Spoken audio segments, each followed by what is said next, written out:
ഇപ്പോൾ ആ പ്രദേശത്തെ കൗൺസിലറായ ശ്രീമതി അഞ്ജന നമുക്കൊപ്പം തത്സമയം ചേരുന്നുണ്ട്. ശ്രീമതി അഞ്ജന, ആളുകളെ സംബന്ധിച്ച് വലിയ ആശങ്ക ഉണ്ടാക്കുന്ന കാര്യമാണ്. 10-25 കുടുംബങ്ങൾ വേറെ സ്ഥലത്തേക്ക് മാറി താമസിക്കേണ്ടി വരിക എന്നൊക്കെ പറയുന്നത് വലിയ ബുദ്ധിമുട്ടുള്ള ഒരു കാര്യവുമാണ്. ഇത് എപ്പോഴാണ് ഇങ്ങനൊരു ഈ ഒരു തകരാർ സംഭവിക്കുന്നത്?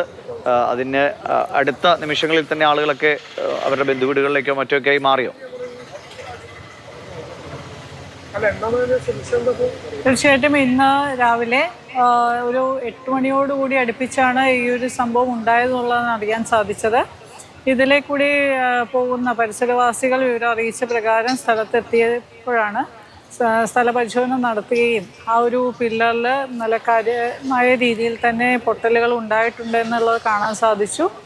അതിലിപ്പോൾ ഏകദേശം നമ്മുടെ മീഡിയ ടീം മുഴുവൻ കണ്ടിട്ടുള്ളതാണ്. അതിലെ കമ്പികളടക്കം പുറത്തേക്ക് വന്നിരിക്കുന്ന ഒരു അവസ്ഥയാണ്. അപ്പോൾ ഫയർഫോഴ്സിനെയും അതേപോലെ നമ്മുടെ എഞ്ചിനീയറിംഗ് വിഭാഗത്തിനെയും വിവരം അറിയിച്ചു. അത് പ്രകാരം ഫയർഫോഴ്സ് വന്ന് സ്ഥലപരിശോധന നടത്തിയപ്പോൾ മുകളിലത്തെ നിലകളിൽ ഉള്ള ഒരു റൂമിലും ഇതേപോലൊരു വിള്ളൽ ഉണ്ടായിട്ടുണ്ട് എന്നും അത് ഇവിടുത്തെ അസോസിയേഷൻ ഭാരവാഹികളടക്കമുള്ള അല്ലെങ്കിൽ ഈ ഫ്ലാറ്റ് അസോസിയേഷൻ അത് കോൺക്രീറ്റ് ചെയ്തതായിട്ടും കാണപ്പെട്ടിട്ടുണ്ട്. അപ്പോൾ എന്തായാലും മുൻപ് തന്നെ ഇവിടെ ഒരു വിള്ളൽ ഉണ്ടായിട്ടുണ്ടാകാം എന്നുള്ളൊരു അസംഷനിലാണ് ഫയർഫോഴ്സ് നിൽക്കുന്നത്. ഇത് പ്രകാരമുള്ള റിപ്പോർട്ട് ഇപ്പോൾ നമ്മൾ കളക്ടർക്ക് നൽകിയിട്ടുണ്ട്.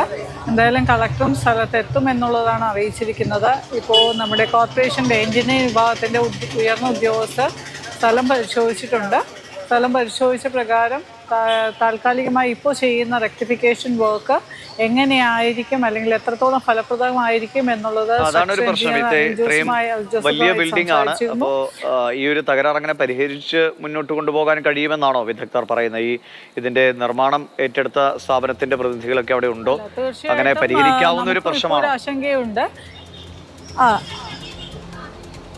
ഇപ്പോൾ താൽക്കാലികമായി ഇവരെ സ്ട്രക്ചറൽ എഞ്ചിനീയറിൻ്റെ അഭിപ്രായ പ്രകാരം ചെയ്തിരിക്കുന്ന ഒരു റെക്ടിഫിക്കേഷൻ വർക്കായിട്ടാണ് കാണാൻ സാധിക്കുന്നത്. എന്തായാലും നമ്മുടെ കോർപ്പറേഷൻ ഉദ്യോഗസ്ഥരുടെ നേതൃത്വത്തിൽ സ്ട്രക്ചറൽ എഞ്ചിനീയറും മറ്റൊരു ടീമും വന്ന് എന്തായാലും അടുത്ത ദിവസങ്ങളിൽ തന്നെ സ്ഥലപരിശോധന നടത്തി ഉടൻ തന്നെ ഇതിനൊരു തീരുമാനം ഉണ്ടാക്കും എന്നുള്ളതാണ് അറിയിച്ചിരിക്കുന്നത്. അതുവരെ ഇപ്പോൾ ഇവിടെ നിന്ന് ഒഴിപ്പിച്ച ആളുകളെ ആരെയും തിരിച്ചു താമസിപ്പിക്കാൻ പാടില്ല എന്നുള്ളൊരു ഇൻസ്ട്രക്ഷനും നൽകിയിട്ടുണ്ട്.